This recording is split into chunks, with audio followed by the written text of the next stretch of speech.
One second, my wife was screaming in my ear, cursing me for skipping work to go fishing. The next second, I was sitting in my own backyard. In front of me stood a woman with exquisite features and a boy who looked like he was carved from porcelain. The memories of the original host flooded in. This was my wife, Sarah Vance, and she was mute. This was my son, Finn Harper, 5 years old. I was ecstatic. A mute wife. That meant no one would ever nag me again. I grabbed my son, shouldered my fishing rod, and began a life of paradise, fishing at sunrise, returning at sunset. That was until the day I caught a 40-inch muskie. In a rush, I grabbed my wife's Hermes bag sitting by the door and shoved the fish inside. She pointed at the thrashing fish in her bag, her body trembling with rage, her chest heaving violently. I thought she was going to silently condemn me with those watery eyes like she usually did. Instead, she took a deep breath, opened her mouth, and unleashed a scream that tore through the heavens. "Jack Harper, go F yourself. My name is Jack Harper, and I'm a time traveler." When I first opened my eyes, I was lounging in a wicker chair in a backyard, the sunlight perfect. A woman walked over with a fruit platter, her skin blindingly white, her features delicate. A little boy trailed behind her, eyeing me with curiosity. The memories hit me. The woman was my wife, Sarah Vance, unable to speak. The boy was my son, Finn. The joy I felt nearly blew the top of my skull off. A mute wife. This was the heaven I had always dreamed of. No one to nag me endlessly about my fishing addiction. I quickly assessed the situation. No job, but the family had some savings. A house, a car, a beautiful wife, and a cute son. Most importantly, I was free. I rushed into the storage room and dug out the original owner's long-forgotten, top-tier fishing gear. Just stroking the cold, smooth carbon fiber rod made my soul shiver. I immediately announced to my 5-year-old son, "Finn, starting today, the Rod Squad is back in business." Finn nodded, half understanding, his large dark eyes filled with adoration. The next day, I took Finn to the river for the first time. I gave him a small bamboo pole, not expecting much, but the kid had talent. He sat stiller than I did. By the end of the day, I had been skunked, but he caught 3 small sunfish. We hit it off immediately and formed the Big Finn and Little Finn team on the spot. When we got home, Sarah had dinner ready. She took our empty bucket, then looked at the pathetic little fish in Finn's bucket. She said nothing, just silently turned into the kitchen. I assumed that complicated look in her eyes was filled with admiration and love for her husband and son. From that day on, I completely let myself go. To test a new spot on the outskirts of town, I woke Finn up at 3:00 a.m. Finn, code red. Monster fish reported in Sector 4. The little guy rubbed his eyes but climbed out of bed with excitement, dressing himself. We tiptoed out like spies on a special ops mission. When Sarah woke up, she was alone in the massive house. She walked to the balcony, staring into the pitch-black night, and sighed silently. When we returned with a bucket of panfish, I bragged about our victory. "Sarah, look, this is all your son's doing. The legacy is secure." She just nodded quietly, took the bucket, and expertly began scaling and gutting. I enjoyed this tranquility with a clear conscience. I even compiled my fishing wisdom into a notebook, scrawling the Angler's Bible on the cover. I solemnly held an initiation ceremony for Finn, making him bow 3 times to the fishing rod. Sarah watched from the side, her face expressionless. But soon I pushed my luck too far. On our wedding anniversary, I completely forgot. I didn't remember until I got home that night and saw the candlelight dinner and a bottle of wine on the table. Sarah was wearing a beautiful dress, clearly having dressed up for the occasion. I slapped my forehead. I had just a thing. Like I was presenting a treasure, I pulled a 5-pound walleye, the biggest catch of the day, out of the bucket behind me. "Sarah, happy anniversary. Look, a gift for you. Fresh catch." Sarah looked at the fish flopping on the floor, water flicking on her face from its tail. She looked at the cold, untouched dinner. The light in her eyes shifted from calm to ice cold for the first time. Oblivious, I kept analyzing the catch. This guy fought hard for 10 minutes. It'll be delicious pan-fried tomorrow. She turned and walked upstairs without a word. I was still wondering what bait would work best the next day. The next morning, I was prepping to leave when I found my favorite, discontinued custom rod snapped at the tip. The break was clean, like it had been snapped on purpose. My heart shattered. That rod and I had history. My first suspect was Finn. "Talk. Did you break Dad's baby?" I grabbed his ear, interrogating him fiercely. Finn looked like he was about to cry, his face innocent. "Daddy, it wasn't me." The rod said it wanted to rest. Kids say the darndest things, but I was fuming. With no proof, I let it go. I grabbed my backup rod and went to mix my secret fatal attraction bait. As soon as I opened the jar, a fresh scent of lemon hit me. My secret formula of expensive attractants was completely masked by the smell of lemon dish soap. I decided it was the weather. The fish wouldn't bite today, anyway. When I got home, I found my tackle box had been used as a garbage can. It was stuffed with rotten lettuce and fruit peels. My prize bobbers and hooks were soaking in foul-smelling sludge. I broke down. I started suspecting a third party in the house, or maybe something unclean. That night, I sprinkled a line of salt across the doorway, supposed to ward off bad spirits. The next morning, Sarah stepped over the salt, walked into the kitchen, gave me a deadpan look, grabbed a broom, and swept my barrier into the trash. Then came the vest. My fishing vest, a military green battle armor with dozens of pockets, each holding my trophies of war. Now, it had been accidentally thrown into the wash with a load of whites and bleach by Sarah. It came out a psychedelic tie-dye pink. I had no choice but to wear the pink vest to the fishing spot. Yo, Jack, changing your style?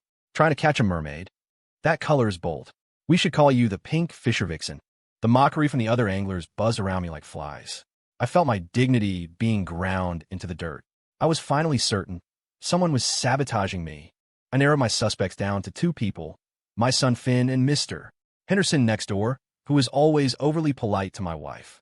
To catch the culprit, I spent a fortune on a hidden camera and planted it in a houseplant in the living room. I stared at my phone screen, waiting.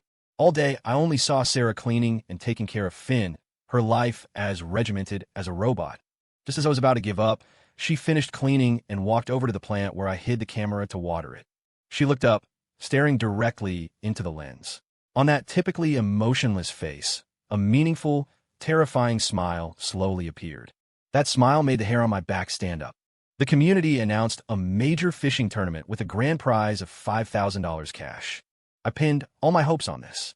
If I won, I could update my gear and restore the glory of the Rod Squad. On the day of the competition, I was in the zone. While everyone else was getting skunked, my rod suddenly bent into a perfect crescent moon. A monster. I fought it for nearly half an hour, my arms screaming, until I finally dragged it ashore. A muskie nearly 40 inches long. The crowd went wild. Everyone gathered to see the king of the lake. I hoisted the fish, basking in the cheers like a returning general. I couldn't wait to get home and show off this supreme glory to Sarah. But when I got to the car, I realized the Live Well bucket was leaking, soaking the trunk. This wouldn't do. A dead fish loses value. I parked in the driveway, frantic. As soon as I walked in, I saw a brand new orange bag on the hallway console. The leather looked sturdy, the capacity was huge, and the stitching was tight. I lit up. Amazing quality, definitely leak-proof. Without thinking, I grabbed the struggling muskie and, with a wet thud, shoved it inside along with some water. It fit perfectly. Just then, Sarah came down the stairs. She was in her loungewear, hair in a messy bun, likely hearing the commotion. Then, she saw the horror show. Her limited edition Hermes Birkin bag. The one she waited 3 months on a list for, sourced from France. The one she hadn't even used yet. Right now, it reeked of fish slime and was pulsing rhythmically as the fish gasped for air. I completely missed the gravity of the situation and greeted her with excitement. Sarah, look, the king. I caught the king of the lake. We're having a feast tonight. I pointed at the bag, beaming with pride. Sarah's face went from pale to red, from red to purple, and finally settled on a terrifying shade of iron gray. She extended a finger, pointing at the bag, her hand shaking like she had Parkinson's. Totally oblivious, I slapped the side of the bag heartily. Don't worry, it's a solid bag. I'll wash it out for you later. You can still use it. Honestly, it's the ultimate tackle bag. Finn ran out of his room, saw the scene, hugged Sarah's leg, and said in his innocent voice, "Mommy, don't cry.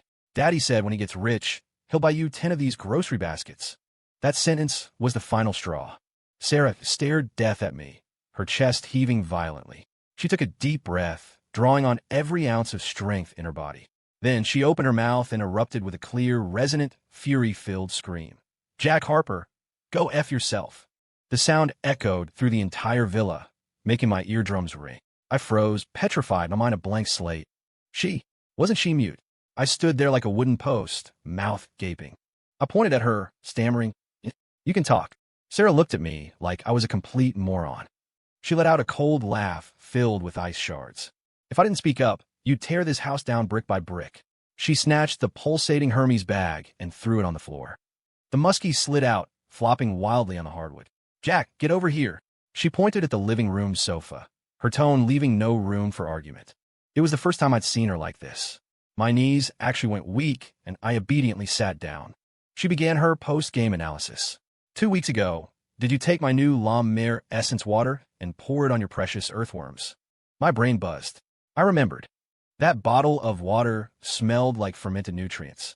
I thought it would bulk up the worms. "Last week, the cashmere scarf my mother gave me. Did you cut it up to polish your rods?" My neck went cold. That did happen. The fabric felt amazing, soft, lint-free, perfect for carbon fiber maintenance. "And yesterday, you dumped the entire tub of protein powder I bought you into your bait mix, claiming the fish needed to bulk up." I just thought high protein meant active fish. She listed them one by one. I broke out in a cold sweat. I realized that what I thought was repurposing waste was, in her eyes, sheer destruction. I whispered a defense. "I didn't know that stuff was expensive." "You didn't know?" Sarah's voice spiked. "Of course you didn't. You only know how much your stupid rods cost. You only know the formula for your bait." I was rendered speechless, so I asked the most critical question. "Then, why didn't you speak before?" At the mention of this, the fire in her eyes extinguished, replaced by a cold, dead silence. She looked at me and said, word by word, "Because the old Jack Harper was a hopeless gambling addict. He lost our savings. He came home drunk and threw punches. I didn't want to fight with him, and I didn't want Finn living in a war zone. So I chose silence." The truth detonated in my brain. The paradise I thought I had stumbled into was actually a massive ruin. I thought after you got beaten half to death at the casino and woke up, you had changed, that you were done with gambling. Her voice trembled with despair. But no, you just jumped from one pit into a deeper one. Before, a gambling addict. Now a fishing lunatic. My husband died at that card table long ago. You, she pointed at me. You're just a stranger living in his body who cares about nothing but fishing. I was stunned. I thought I was here to enjoy life, but turned out I was here to atone for sins. I finally truly looked at the woman in front of me, seeing the exhaustion deep in her eyes, the disappointment, and the toughness forged by a hard life. Just as the atmosphere in the room was about to freeze solid, ding-dong, the doorbell rang. Sarah walked over and opened it. A man in a sharp suit, radiating power, stood there. He saw the mess in the room, the fish still flopping on the floor, and Sarah's red-rimmed eyes. His face instantly darkened. He pulled Sarah behind him and swept a judging gaze over me, filled with contempt. "Sarah, come home with me. How long are you going to put up with this loser?" It was Sarah's brother, Julian Vance, a man who had CEO written all over him. He walked in, and his eyes landed on the slime-covered orange bag on the floor. His pupils constricted, and a vein in his temple began to throb. "Jack Harper, did you use this? Did you use the birthday gift I bought my sister to hold your goddamn fish?" His voice sounded like it was being ground out between his teeth. I suddenly realized just how much trouble I was in. "The house you live in? I bought it. That beat-up car you drive? I bought it. You, right now, immediately get the hell out of my property." Julian pointed at my nose, ruthlessly humiliating me, both personally and financially. My head was spinning. Turns out I wasn't just a time traveler. I was a complete freeloader. Julian finished and grabbed Sarah's hand. "Sarah, listen to me. Let's go. I told you this man wasn't good enough for you." Sarah looked conflicted as he pulled her. Suddenly, Finn, who had been hiding by the bedroom door, rushed out. He hugged my leg tight, screaming through tears, "I don't want to go. I want to stay with Daddy. I want to go fishing with Daddy." My son's words injected warmth into my freezing heart. Sarah stopped. She looked at our son clinging to me, and she hesitated. She shook off Julian's hand. "Julian, this is my business. Let me handle it." Julian looked at her with frustration, then pulled a checkbook from his suit pocket, scribbled something, and threw it on the coffee table. "There's $100,000 in that account. Take it and leave my sister." The thin piece of paper felt like a slap in the face. I looked at the check, then at Sarah's determined face, and my son hugging my leg. For the first time since arriving here, I chose not to lay low. I reached out and pushed the check back. "She's my wife. Finn is my son. I'm not going anywhere." My voice wasn't loud, but it was firm. Julian laughed like he'd heard the world's best joke. "You? Based on what?" "The fisherman who can't even recognize his wife's handbag." He adjusted his tie and gave me a final ultimatum from his high horse. "Jack Harper, I'll give you 1 week. If you can't prove you have the ability to take care of Sarah and Finn in 7 days, you leave with nothing. Don't make me force you." With that, he gave Sarah a deep look, turned, and marched out. I watched his Bentley speed away, then looked at the mess in the house and Sarah's cold face. I finally understood what real pressure felt like. Losing my wife and child was far more painful than losing a fish. I had to do something to salvage the situation. After thinking it over, I decided to start with the only thing I was good at, fish. Since I made her angry with a fish, I would make her happy with a fish. I decided to cook her a Michelin 3-star level fish feast to show my sincerity and culinary skills. I searched online for French pan-seared sea bass with lemon butter sauce. It sounded fancy.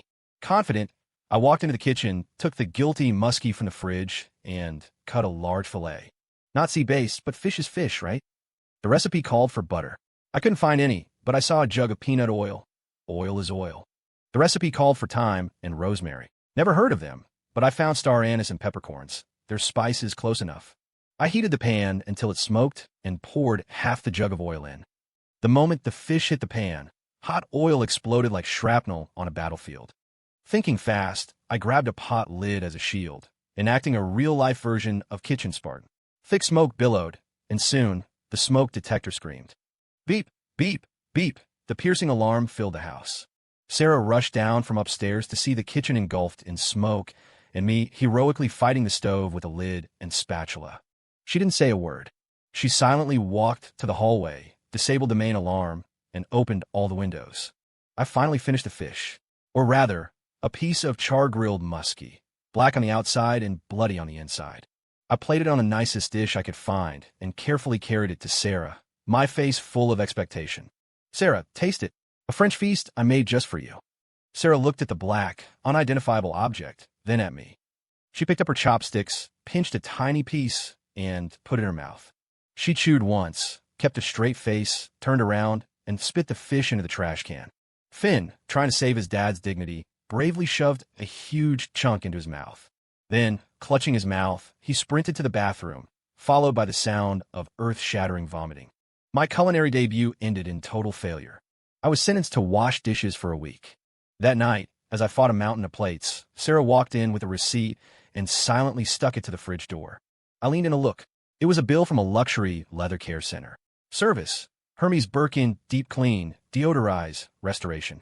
The number at the bottom was 5 digits long. My heart, much like that bag, needed deep restoration. Not only did I fail to win my wife, but I was now in massive debt. The cooking route was dead. I decided to pivot and use my son as an insider. I used a vintage limited edition kid's rod from my collection to successfully bribe Finn into becoming my spy. Finn, go ask mommy what she really likes. Get me accurate intel, and this Dragon Slayer rod is yours. Finn hugged the rod, which was taller than him, like a rare treasure, and nodded solemnly. Half an hour later, he ran back to report. Daddy, I asked. Mommy said she likes looking at shiny things. She can stare at them for a long time. Shiny things? It hit me. Don't all women love that? I immediately went online and spent big money on a massive, multicolored rotating disco party light. The next day, I installed it in the center of the living room ceiling. Once turned on, the room transformed into an 80s disco, with red, green, blue, and purple beams shooting everywhere, dazzling the eyes. I fantasized about Sarah coming home from work, seeing this brilliant starry sky, and being surprised. Evening came. Sarah opened the door, stood in the entryway, and froze as she looked at the psychedelic world before her. She stood silent for a full 3 minutes, then walked to the wall and yanked the power cord. The living room returned to normal. My heart went cold. I pulled Finn aside and questioned his intel. He looked wronged. I saw Mommy staring at the little stone on her ring for a long time. I was defeated. She meant diamonds. I wasn't ready to give up. I sent Finn back in. This time he reported, Mommy said she likes small animals. Small animals. Easy. The next day, I went to the river and scooped up a bottle full of tadpoles. I carefully poured them into Sarah's favorite crystal vase, the one she usually used for expensive roses. I thought a swarm of lively tadpoles represented the miracle of life, far better than dead plants. When Sarah saw her beloved vase teeming with wriggling black dots, her face turned green. Without a word, she carried the vase to the bathroom. I could almost hear the cries of the little lives being flushed away.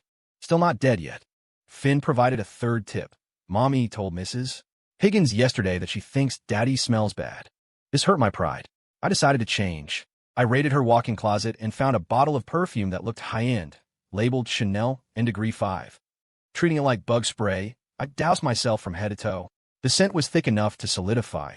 I felt I could kill mosquitoes within a 10-yard radius. I smugly approached Sarah, who was watching TV, ready for praise. "Sarah, do I smell good now?" Sarah smelled the pungent cloud, and her nose crinkled instantly. She backed away, choking then. Achoo! Achoo! Achoo! Her allergies flared up immediately, sneezing until tears ran down her face. Seeing her misery, I finally realized in despair, relying on my son was useless. This road to redemption was going to be rocky. Julian, aiming to smooth things over, but mostly to humiliate me further, organized a family gathering. The location was a hot spring resort he owned. He had creatively invited a so-called National Holistic Wellness Master to diagnose the family's energy. The master, looking like a sage with a goatee, spouted mystical jargon. He circled Julian's father, my father-in-law, twice, then stroked his beard gravely. "Sir, have you felt dizzy and weak lately? Trouble sleeping?" My father-in-law nodded in surprise. The master continued, "I see darkness in your energy field. This is a bad omen. You need my exclusively blessed rare herbs to regulate your chi and resolve this." The Vance family, Julian included, listened with rapt attention, nodding along. But I muttered from the side, "Isn't that old guy the Dar? Magic who sells fake pills under the North Bridge overpass?" My voice wasn't loud, but in the quiet private room, it was crystal clear. Julian glared at me instantly. "Jack, shut up. If you don't understand, don't speak." I ignored him and stood up, slowly walking over to the master. "Master, I have a question. You say these herbs are harvested from the peaks of the Mystic Mountains, absorbing the essence of heaven and earth. So, what's the difference in medicinal properties between snow aconite and lousewort? When harvesting, do you choose the sunny slope or the shaded slope?" I had learned all this while studying the Compendium of Materia Medica to create secret bait recipes. An angler will learn anything to make fish bite. The master froze, mouth gaping, unable to speak. "Well, faith makes it work. Faith makes it work." I smiled and pointed to his extended hand. "Master, those calluses on your hand aren't from turning ancient pages. That callus is from cranking a spinning reel for years. The shape and thickness match mine exactly." I opened my palm. I had the exact same callus. "You're a fisherman too, aren't you?" The master's face went pale, sweat beading on his forehead. With his cover blown, his psychological defense collapsed, and he admitted he was a fraud with a team behind him. The Vance family was shocked and furious. Julian's face looked like he had swallowed a fly. Amid the chaos, I saw Sarah looking at me. The ice and disappointment in her eyes were gone. Replacing them was a new light I couldn't quite read, but it looked like approval. Meeting her gaze, I felt a true sense of achievement for the first time outside of landing a big fish. Maybe this fisherman wasn't completely useless after all. Julian, likely feeling he had lost face, was determined to get it back. He quickly arranged a blind date for Sarah. The guy was Preston Sterling, an elite returnee from overseas whose family owned a listed company. He was handsome and had a golden resume. Julian set the meeting at a top-tier French restaurant and kindly invited me and Finn along. His goal was obvious. Let me embarrass myself publicly and see the gap between me and a true elite. At the restaurant, Preston spoke elegantly, chatting about wine vintages and the Renaissance, occasionally dropping French phrases I didn't understand. He wore a bespoke suit and a Patek Philippe watch. I wore a faded t-shirt and jeans, sitting opposite him like a hillbilly who wandered into high society. During the meal, Preston brought up his hobbies to show off his taste. "Actually, I love outdoor sports like sailing and deep-sea fishing." He pulled out his phone and proudly showed a photo of himself with a massive tuna. In the photo, he stood on a yacht, holding a fish taller than him, smiling brightly. Julian immediately praised him. "Preston, you really are a man of many talents." I glanced at the photo once and said calmly, "It's photoshopped." The entire table went silent. Preston's face froze, and he forced a defense. "Mr. Harper, you're joking. How could this be photoshopped?" I put down my fork and pointed at his screen. "First, the sunlight is coming from behind you at a 45-degree angle. Afternoon sun. The light on your face is warm, but the reflection on the fish is cool, overhead lighting. You and the fish aren't in the same lighting environment. Second," I paused. "The rod in the photo is a light jigging rod with a 3000 series spinning reel. That spool holds maybe 200 yards of 20-pound braid max. With that gear, forget catching a 300-pound bluefin tuna. I'd be impressed if you could pull a boot up from the bottom." After I finished, you could hear a pin drop. Preston's face turned the color of raw liver. Finn delivered the killing blow right then. "Uncle, you lie about fish? Shame on you." I clearly saw Sarah, who had kept her head down, let the corners of her mouth twitch upward. I caught that fleeting smile perfectly. The rest of the meal was awkward. Preston started bossing the waiters around, revealing his arrogance. I didn't say much, but I quietly cut Sarah steak for her and peeled shrimp for Finn. When dinner ended, Preston offered to drive Sarah home in his flashy white Maserati parked right out front. Sarah shook her head. She naturally took Finn's hand and walked straight to my beat-up Buick, the fish hauling car Julian had bought, and opened the door. It was the first time she had actively chosen to stand with me. Sitting in the driver's seat, I saw Preston and Julian frozen in the rearview mirror. For the first time, a warmth surged in my heart. But just tearing down rivals wasn't enough. I needed a career. Julian's sting about Vance family members don't work for others annoyed me, but it woke me up. I needed a real job to prove I could support this family. I started frantically sending out resumes.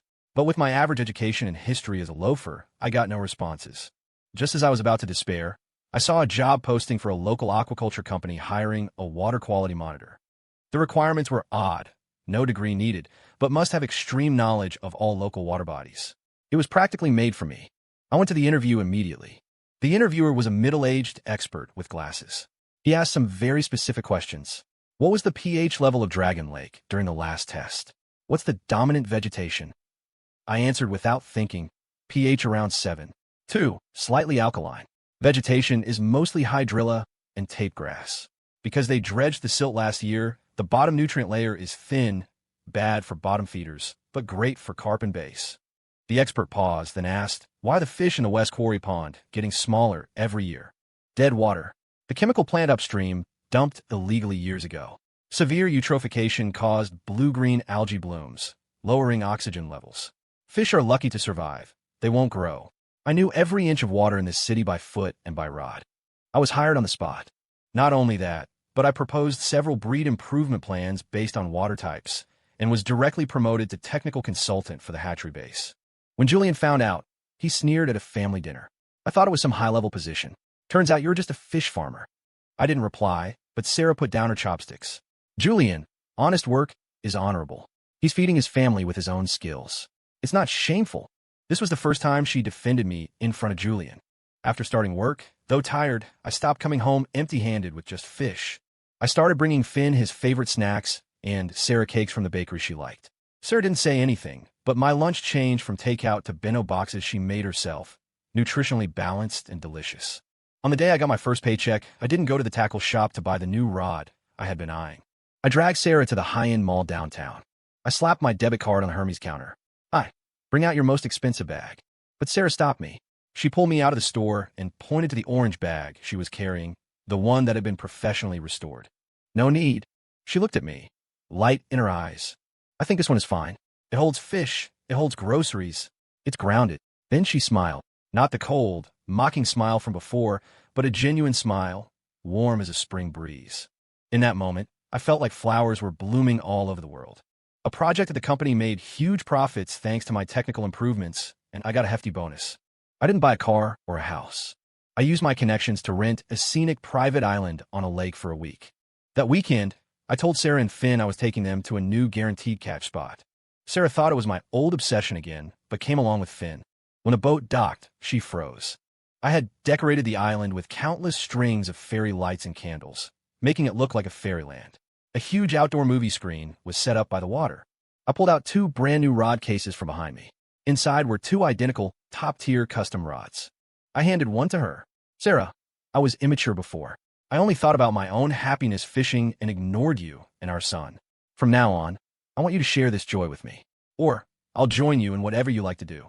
I was nervous, stuttering a bit. She took the rod, silent, just looking at me. I started the projector. The screen played a video I had secretly edited. No grand events, just little moments of her and Finn. Her patience building Legos, her focus while reading, her helpless yet amused face when I destroyed the kitchen. The background music was a love song I asked a friend to record, sung by me, completely off-key.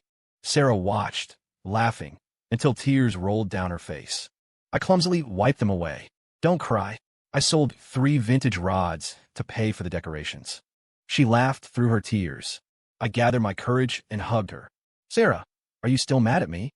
Buried in my chest, her voice was muffled but smiling. Depends on your performance. If you ever use my bag to hold fish again, she paused, I'll throw you in the lake to feed the fish. Just then, a speedboat quietly approached the island. Julian stood at the bow. He saw the romantic lights, saw us embracing, and saw the genuine happiness on his sister's face, a look he hadn't seen in years. He stood there silently for a long time, then waved to his driver. The boat turned around and left quietly. Some wars are won without smoke or fire. I held Sarah, feeling like I owned the world. Julian eventually expressed his approval in his own way. He acquired my aquaculture company and issued an order appointing me general manager. His reason: Vance family members don't work for others. I accepted this CEO gift with a laugh and became the literal king of fish.